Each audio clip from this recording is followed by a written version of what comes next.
नमस्कार दोस्तों, आपके अपने चैनल हमारे संस्कार में आपका बहुत बहुत स्वागत है। आज हम आपके लिए लेकर आए हैं भादो मास महात्म्य कथा अध्याय 20। लेकिन उससे पहले अगर आप हमारे चैनल पर नए हैं और अभी तक आपने चैनल को सब्सक्राइब नहीं किया है तो आप सभी से निवेदन है कि प्लीज़ हमारे चैनल को सब्सक्राइब करें, वीडियो को लाइक करें, ज़्यादा से ज़्यादा शेयर करें ताकि इस कथा के श्रवण का लाभ और लोगों को भी मिल सके। बेल आइकन को दबाना ना भूलें ताकि हमारी आगे आने वाली वीडियो की जानकारी आपको नोटिफिकेशन के ज़रिए मिल जाया करे। कमेंट्स बॉक्स में जय श्री कृष्णा, राधे राधे, हर हर महादेव लिखना ना भूलें और अपना प्यार और सहयोग हमें ऐसे ही देते रहें ताकि हम आपके लिए नई नई कथाएं और कहानियां लेकर आते रहें। तो चलिए शुरू करते हैं आगे की कथा। दानपति अक्रूर को जब भगवान के वास्तविक रहस्य का पता लग गया तब वे पूर्ण विज्ञान में भगवान अच्युत की इस प्रकार स्तुति करने लगे, जिनका सत्ता मात्र स्वरूप है, महिमा अचिंत्य है, जो सर्वत्र व्यापक हैं, जो कारण रूप में एक किंतु कार्य रूप से अनेक हैं। उन परमात्मा को बारंबार नमस्कार है। हे अचिंत्य परमेश्वर, आप वैदिक मंत्र रूप और हवि स्वरूप हैं। आपको नमस्कार है प्रभु, आप प्रकृति से परे हैं और विज्ञान स्वरूप हैं। आपको बारंबार नमस्कार है। आप ही भूतात्मा, इंद्रियात्मा, प्रधानात्मा, जीवात्मा और परमात्मा हैं। इस प्रकार एक होते हुए भी आप 5 प्रकार से स्थित हैं।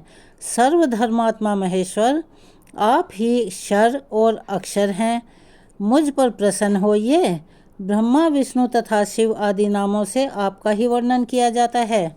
भगवान आपके स्वरूप, प्रयोजन और नाम आदि सभी अनिर्वचनीय हैं। आप परमेश्वर को मेरा नमस्कार है। हे नाथ, जहाँ नाम और जाति आदि कल्पनाओं का अस्तित्व नहीं है, वह नित्य अविकारी और अजन्मा परब्रह्म आप ही हैं। कल्पना के बिना कोई व्यवहारिक नाम रखे बिना किसी भी पदार्थ का ज्ञान नहीं होता। इसीलिए कृष्ण, अच्युत, अनंत और विष्णु आदि नामों से आपकी स्तुति की जाती है। सर्वात्मन, आप अजन्मा परमेश्वर हैं। जगत में जितनी कल्पनाएं हैं उन सब के द्वारा आपका ही बोध होता है। आप ही देवता हैं, संपूर्ण जगत हैं और विश्वरूप हैं। विश्वात्मा, आप विकार और भेद से सर्वथा रहित हैं। संपूर्ण विश्व में आपके सिवा दूसरी कोई वस्तु नहीं है। आप ही ब्रह्मा, महादेव जी, सूर्य, धाता, विधाता, इंद्र, वायु, अग्नि, वरुण, कुबेर और यम हैं। एकमात्र आप ही भिन्न भिन्न रूप धारण करके अपनी विभिन्न शक्तियों से जगत की रक्षा करते हैं। आप इस विश्व की सृष्टि करते हैं और आप ही प्रलयकालीन सूर्य होकर जगत का संहार करते हैं। हे अज, यह गुणमयी प्रपंच आपका ही स्वरूप है। सत्य स्वरूप परमेश्वर का वाचक जो ओंकार रूप अक्षर है, वह आपका उत्कृष्ट स्वरूप है। वही सत, असत और ज्ञानात्मा है। आपके उसी स्वरूप को मेरा प्रणाम है। भगवान वासुदेव, मैं आपको नमस्कार करता हूँ।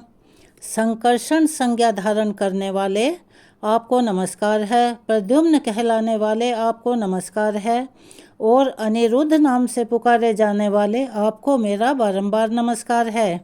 इस प्रकार जल के भीतर यदुवंशी अक्रूर जी ने सर्वेश्वर श्री कृष्ण की स्तुति करके मानसिक धूप और पुष्पों द्वारा उनका पूजन किया। अन्य विषयों का चिंतन छोड़कर मन को उन ब्रह्मभूत परमात्मा में लगाकर बहुत दीर्घ समय तक ध्यान किया। इसके बाद समाधि में विरत होकर अपने को कृतार्थ मानते हुए यमुना जी के जल से निकलकर वे पुनः रथ के पास आए। आने पर उन्होंने बलराम जी और श्री कृष्ण को पहले की तरह रथ पर विराजमान देखा। अक्रूर जी के नेत्रों में विस्मय का आभास मिलता था। यह देखकर श्री कृष्ण उनसे कहने लगे, अक्रूर जी, आपने यमुना के जल में कौन सी आश्चर्य की बात देखी है जो आपके नेत्र इतने आश्चर्यचकित दिखाई दे रहे हैं? अक्रूर जी बोले, हे अचिंत, जल के भीतर मैंने जो आश्चर्य देखा है उसे यहाँ अपने सामने मूर्तिमान बैठे देख रहा हूँ। यह परम आश्चर्य में जगत जिन महात्मा का स्वरूप है, उन्हीं आश्चर्य स्वरूप आपके साथ मेरा समागम हुआ है। मधुसूदन, अब इस विषय में अधिक कहने की क्या आवश्यकता है। चलिए मथुरा चलते हैं। मैं कंस से डरता हूँ जो दूसरों के टुकड़ों पर जीवन निर्वाह करने वाले हैं। उन मनुष्यों के जन्म को धिक्कार है। प्रभु ऐसा कहकर अक्रूर ने घोड़ों को हाँक दिया और सायंकाल के समय मथुरापुरी में जा पहुँचे। मथुरा को देखकर अक्रूर ने बलराम और श्री कृष्ण से कहा, महापराक्रमी वीरों, अब आप लोग पैदल जाइए, रथ से मैं अकेला ही जाऊंगा। मथुरा में पहुंचकर आप दोनों वासुदेव जी के घर मत जाइए, क्योंकि आपके ही कारण वह बेचारा बूढ़ा कंस के द्वारा सदा अपमानित होता है। ऐसा कहकर अक्रूर मथुरापुरी में चले गए। श्री कृष्ण और बलराम भी पुरी में पहुंचकर राजमार्ग पर आ गए। उस समय नगर के सभी स्त्री पुरुष आनंदपूर्ण नेत्रों से उन्हें निहार रहे थे। वे दोनों वीर तरुण हाथियों की तरह लीलापूर्वक चल रहे थे। घूमते घूमते उन दोनों भाइयों ने कपड़ा रंगने वाले एक रंगरेज को देखा। उससे अपने शरीर के अनुरूप सुंदर वस्त्र मांगे। वह राजा कंस का रंगरेज था। राजा की कृपा पाकर उसे बहुत अहंकार हो गया था। उसने बलराम और श्री कृष्ण के प्रति ललकार कर अनेकों आक्षेप युक्त कटु वचन कह दिए। उस दुरात्मा रंगरेज का बर्ताव देखकर श्री कृष्ण क्रोधित हो गए। उन्होंने एक जोर का थप्पड़ मारकर उस रंगरेज का मस्तक पृथ्वी पर गिरा दिया। उसे मारकर भगवान कृष्ण ने और बलराम ने उसके सारे वस्त्र छीन लिए और अपनी रुचि के अनुसार पीले और नीले वस्त्र धारण करके वे बड़ी प्रसन्नता के साथ माली के घर गए। उन्हें देखते ही माली के नेत्र आनंद से खिल उठे। वह अत्यंत आश्चर्यचकित होकर मन ही मन सोचने लगा कि दोनों किसके पुत्र हैं, कहाँ से आए हैं। एक के अंग पर पीताम्बर शोभा पाता है तो दूसरे के शरीर पर नीलांबर। दोनों ही अत्यंत मनोहर दिखाई देते हैं। उन्हें देखकर माली ने समझा कि दो देवता शायद इस धरती लोक पर उतरे हैं।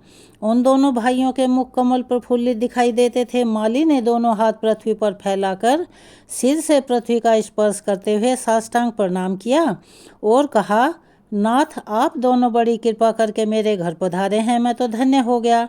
अब पुष्पों से मैं आप दोनों की पूजा करूंगा। ऐसा कहकर उसने रुचि के अनुसार फूल भेंट किए। यह सुंदर है, बहुत मनोहर है।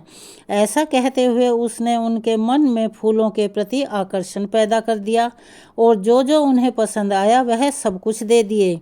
प्रायः सभी फूल मनोहर, निर्मल और सुगंधित थे। श्री कृष्ण ने भी प्रसन्न होकर माली को वरदान दिया कि मेरे अधीन रहने वाली लक्ष्मी तेरा कभी त्याग नहीं करेगी। सौम्य, तेरे बल और धन की कभी हानि नहीं होगी। जब तक यह पृथ्वी और सूर्य रहेंगे तब तक तेरी पुत्र पौत्र आदि वंश परंपरा कायम रहेगी। तू बहुत से भोग भोग कर अंत में मेरी कृपा से मुझे याद करते हुए दिव्य लोक को प्राप्त करेगा। भद्र, तेरा मन हर समय धर्म में लगा रहेगा।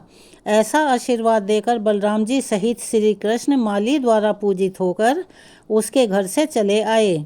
व्यास जी कहते हैं, इसके बाद श्री कृष्ण ने राजमार्ग पर एक उपजा स्त्री देखी जो अंगराग से भरा हुआ पात्र लेकर जा रही थी। उसे देखकर श्री कृष्ण ने पूछा, कमल लोचने, तू यह अंगराग किसके पास लिए जाती है? सच सच बता। उसकी बात सुनकर वह श्री हरि के प्रति अनुरक्त हो गई और बोली, प्रिय, क्या आप नहीं जानते, कंस ने मुझे अंगराग लगाने का कार्य सौंप रखा है। मैं अनेक वक्रा के नाम से विख्यात हूँ। मेरे सिवा दूसरे किसी का घिसा हुआ चंदन कंस को पसंद ही नहीं आता। श्री कृष्ण बोले, सुमुखी, यह सुंदर सुगंध युक्त अनुलेखन तो राजा के ही योग्य है। हमारे शरीर के योग्य भी कोई अनुलेखन हो तो दे दो। यह सुनते ही कुब्जा ने आदरपूर्वक कहा, लीजिए ना। फिर उन दोनों को उनके शरीर के अनुरूप चंदन आदि अनुलेखन प्रदान किए। फिर कुब्जा ने ही उनके अंगों में अंगराग लगाया। इससे वे दोनों पुरुष रत्न इंद्रधनुष के साथ शोभा पाने वाले श्वेत श्याम मेघों के समान सुशोभित होने लगे। इसके बाद कुबड़ापन दूर करने वाली क्रिया को जानने वाले भगवान श्री कृष्ण ने उसकी ठोड़ी में अपने हाथ की 2 उंगलियां लगा दी और उसे उचकाकर ऊपर की ओर खींचा। साथ ही उसके पैर अपने दोनों पैरों से दबा लिए। इस प्रकार केशव ने कुब्जा के टेढ़े शरीर को सीधा कर दिया। फिर तो वह युवतियों में श्रेष्ठ परम सुंदरी बन गई और प्रेम से शिथिल वाणी में बोली, प्यारे, आप मेरे घर में पधारिए। अच्छा, तुम्हारे घर आऊँगा। ऐसा कहकर श्री कृष्ण ने कुब्जा को विदा कर दिया और फिर बलराम जी के मुंह की ओर देखकर वे जोर से हंसे। इसके बाद पत्रभंगी रचना पूर्वक अंगराग लगाए और पीतांबर तथा नीलांबर धारण किए विचित्र पुष्पों के हार से सुशोभित हुए दोनों भाई धनुशाला में गए। उन्होंने वहां रक्षकों से धनुष के बारे में पूछा।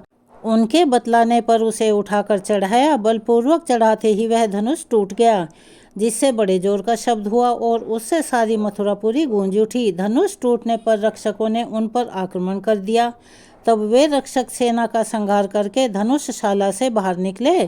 कंस को अक्रूर के लौटने का सारा हाल मालूम हो चुका था। फिर धनुष टूटने का शब्द सुनकर उसने चाणूर और मुष्टि से कहा, दोनों गोप पुत्र यहाँ आ गए हैं। उन्हें मेरे सामने मल्लयुद्ध करके तुम अवश्य ही मार डालना, क्योंकि वे दोनों मेरे प्राण लेने वाले हैं। अगर युद्ध में उन्हें मारकर तुमने मुझे संतुष्ट किया तो मैं तुम्हारी जो इच्छा होगी वह सब पूर्ण करूँगा। वे दोनों मेरे शत्रु हैं, इसीलिए न्याय से या अन्याय से उन्हें अवश्य ही मार डालो। उनके मारे जाने पर राज्य पर मेरा तुम्हारा समान अधिकार होगा। इस प्रकार उन दोनों मल्लों को आदेश देकर कंस ने हाथी वाला और ऊंचे स्वर से कहा, महावत, तू कवलिया पीड़ हाथी को मतवाला करके रंगभूमि के द्वार पर खड़ा रखना। जब दोनों गोपुत्र मल्लयुद्ध के लिए आए तब उन्हें द्वार पर ही मरवा डालना। महावत को यह आज्ञा देकर कंस ने देखा रंगभूमि में सब और यथा योग्य मंच लग गए हैं। तब वह सूर्योदय होने की प्रतीक्षा करने लगा। उसकी मृत्यु अब नजदीक आ गई थी। सवेरा होने पर सब मंचों पर नागरिक गण आ विराजे। जो मंच केवल राजाओं के लिए सजे थे, वहां अलग अलग स्थानों के राजा आकर अपने सेवकों सहित विराजमान हो गए। जो लोग मल्लों के जोड़ का चुनाव करने वाले थे, उन्हें कंस ने रंगभूमि के बीचों बीच अपने पास ही बिठा लिया। वह स्वयं भी बहुत ऊंचे मंच पर विराजमान था।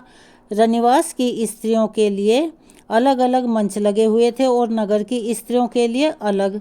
नंद आदि गोप दूसरे मंचों पर विराजमान थे। अक्रूर और वसुदेव मंचों के किनारे खड़े हुए थे। बेचारी देवकी नगर की स्त्रियों में खड़ी हुई थी। वो सोच रही थी कि अंतकाल में भी एक बार तो कम से कम अपने पुत्रों का मुंह देख लूं। इसी समय रंगभूमि में तुरही आदि बाजे बज उठे। चाणूर उछलने लगा और मुष्टि ताल ठोकने लगा।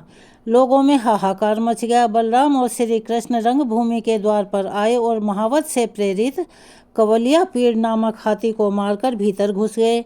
उस समय उनके अंगों में हाथी का मद और रक्त दोनों लगे हुए थे। उसके बड़े बड़े दांतों को ही उन्होंने अपने आयुध अर्थात अस्त्र बना रखा था। वे दोनों भाई गर्व से भरी हुई लीलामयी चितवन से निहारते हुए उस महान रंगोत्सव में इस प्रकार प्रवेश करने लगे मानो मृगों के झुंड में दो सिंह आ गए हों।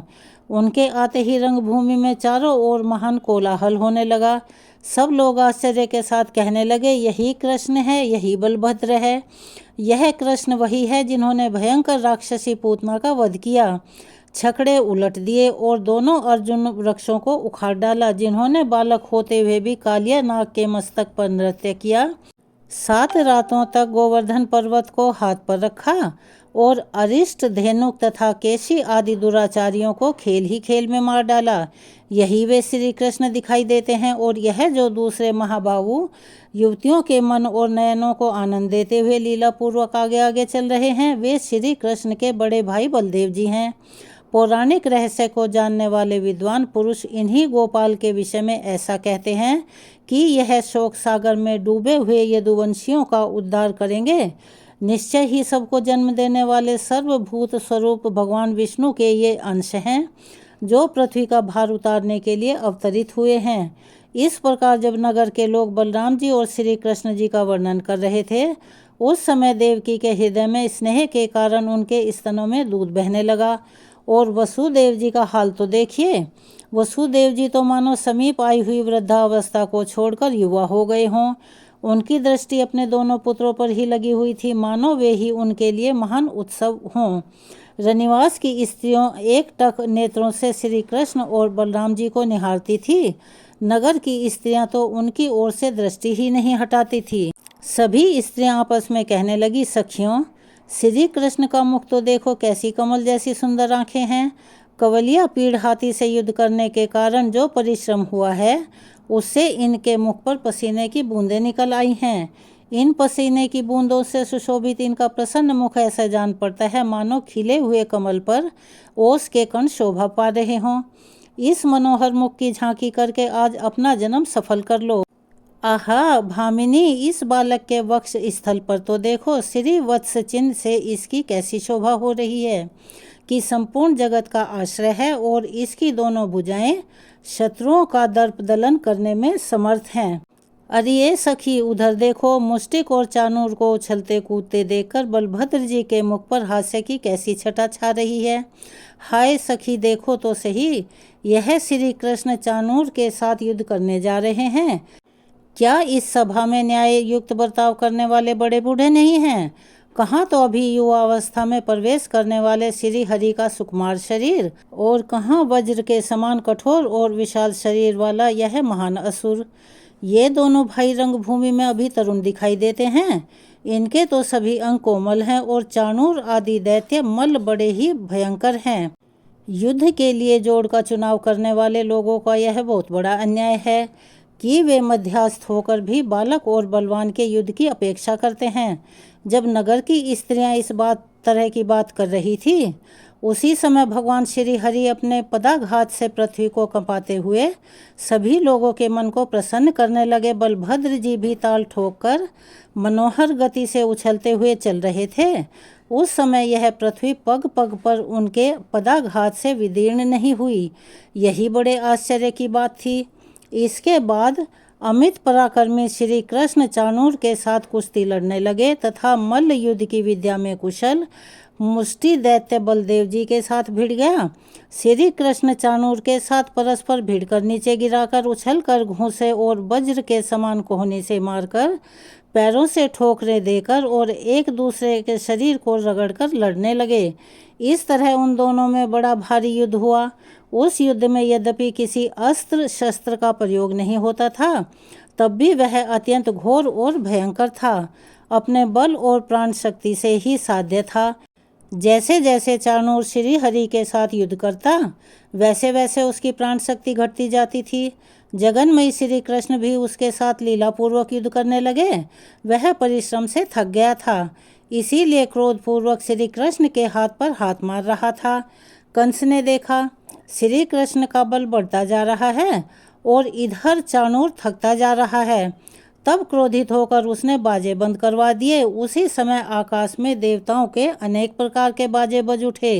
अदृश्य भाव से खड़े हुए देवता हर्ष में भरकर भगवान की स्तुति करते हुए बोले, हे केशव, चाणूर दानव को मार डालिए, गोविंद आपकी जय हो। श्री कृष्ण देर तक चाणूर के साथ खिलवाड़ करते रहे, फिर उसे मार डालने के लिए प्रयत्नशील हुए और दैत्य को उठाकर आकाश में घुमाने लगे। घुमाते समय ही उसके प्राण पखेरु उड़ गए। भगवान ने उसे 100 बार घुमाकर पृथ्वी पर पटक डाला। चाणूर के देखते ही देखते 100 टुकड़े हो गए। उसके रक्त की धारा से अखाड़े में गहरी कीचड़ हो गई। महाबली बलदेव जी भी उतनी देर तक मुष्टि के साथ लड़ते रहे। अंत में उन्होंने भी उस दैत्य के मस्तक पर मुक्के का प्रहार कर दिया और छाती पर घुटने से चोट मारकर उसे पृथ्वी पर गिरा दिया। फिर अपने शरीर से रगड़कर उसका कचूमर निकाल दिया। उसकी जीवन लीला समाप्त हो गई। उसके बाद श्री कृष्ण ने पुनः महाबली मल्ल राजतोषल को बाएं घूसे की चोट से मार गिराया। चाणूर, मुष्टिक और तोषल के मारे जाने पर बाकी बचे हुए पहलवान भाग खड़े हुए। उस समय श्री कृष्ण और बलदेव रंगभूमि में समवयस्क ग्वाल बालों को साथ लेकर हर्ष में भरकर उछलने कूदने लगे। यह देखकर कंस की आंखें क्रोध से लाल हो गई। उसने अपने सेवक को आज्ञा दी, इन दोनों ग्वालों को बलपूर्वक रंगशाला से बाहर निकाल दो और पापी नंद को भी पकड़कर तुरंत बेड़ियों में जकड़ दो। वसुदेव को भी उसकी वृद्धावस्था का ख्याल न करते हुए कठोर दंड देकर मार डालो और यह जो ग्वाल बाल श्री कृष्ण के साथ उछल कूद रहे हैं, इन सब की गवें छीन लो और इनके घर में जो कुछ भी धन संपत्ति हो उसे लूट लो।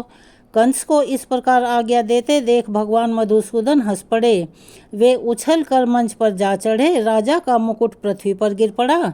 श्री कृष्ण ने उसके केश पकड़ लिए और उसे पृथ्वी पर गिराकर खुद भी उसके ऊपर कूद पड़े। वे संपूर्ण जगत का भार लेकर उसके ऊपर कूदे थे, इसीलिए उसके प्राण निकल गए। उग्रसेन कुमार राजा कंस इस संसार से इस प्रकार चल बसा। मरने पर भी श्री कृष्ण ने उसके मस्तक के बाल पकड़कर उसके शरीर को रंगभूमि में घसीटा। कंस के पकड़े जाने पर उसका भाई सुनामा बड़ा क्रोध में भरकर आया, लेकिन बलभद्र जी ने उसे खेल ही खेल में मार गिराया। मथुरा का महाराज कंस श्री कृष्ण के हाथों से मारा गया। यह देखकर रंगभूमि में आए हुए सब लोग हाहाकार करने लगे। इसके बाद श्री कृष्ण ने शीघ्रता से जाकर वसुदेव और देवकी के चरण पकड़ लिए। बलदेव जी ने भी उसका साथ दिया। वासुदेव और देवकी ने श्री कृष्ण को उठाया और जन्म काल में उन्होंने जो बातें कही थी उन्हें याद करके स्वयं ही प्रणाम करने लगे। वसुदेव जी बोले, देव देवेश्वर, आप मुझ पर प्रसन्न होइए। प्रभु, आप देवताओं में सर्वश्रेष्ठ हैं। केशव, आपने हम दोनों पर कृपा करके हम दोनों का उद्धार किया है। हमारी आराधना से भगवान ने जो दुराचारी दैत्यों का वध करने के लिए हमारे घर में अवतार लिया, इससे तो हमारा कुल ही पवित्र हो गया। सर्वात्मन, आप भूतों के अंत हैं। आप में ही सबका लय होता है। आप समस्त प्राणियों के भीतर विराजमान हैं। आपसे ही भूत और भविष्य की प्रवृत्ति हुई है। सर्वदेव में अच्युत अचिंत परमेश्वर यज्ञ में आपका ही यजन किया जाता है। परमेश्वर आप ही यज्ञ हैं और आप ही यज्ञों के कर्ता धर्ता हैं। आपके प्रति परमात्मा भाव को हटाकर जो मेरा और देवकी का मन पुत्र स्नेह के कारण आपकी ओर जाता है, यह हमारे लिए अत्यंत विडंबना है।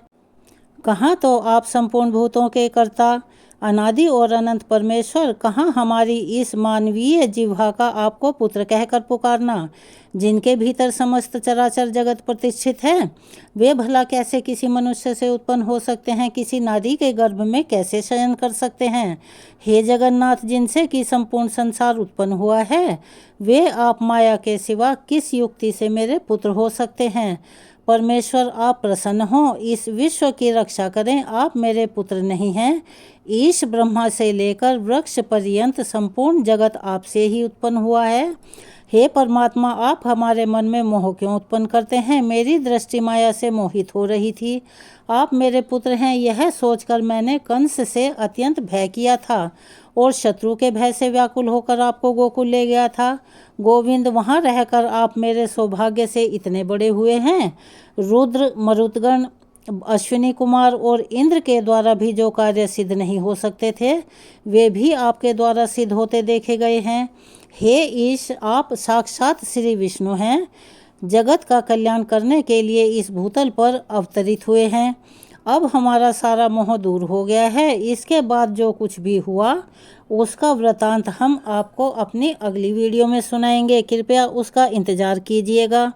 अगर आप हमारे चैनल पर नए हैं और अभी तक आपने चैनल को सब्सक्राइब नहीं किया है, तो आप सभी से हाथ जोड़कर निवेदन है, प्लीज़ हमारे चैनल को सब्सक्राइब करें, वीडियो को लाइक करें, ज़्यादा से ज़्यादा शेयर करें, ताकि इस कथा के श्रवण का लाभ और लोगों को भी मिल सके। बेल आइकन को दबाना ना भूलें, ताकि हमारी आगे आने वाली वीडियो की जानकारी आपको नोटिफिकेशन के जरिए मिल जाया करे। कमेंट्स बॉक्स में जय श्री कृष्णा, राधे राधे, हर हर महादेव लिखना ना भूलें। अपना सहयोग और प्यार हमें ऐसे ही प्रदान करते रहें। धन्यवाद।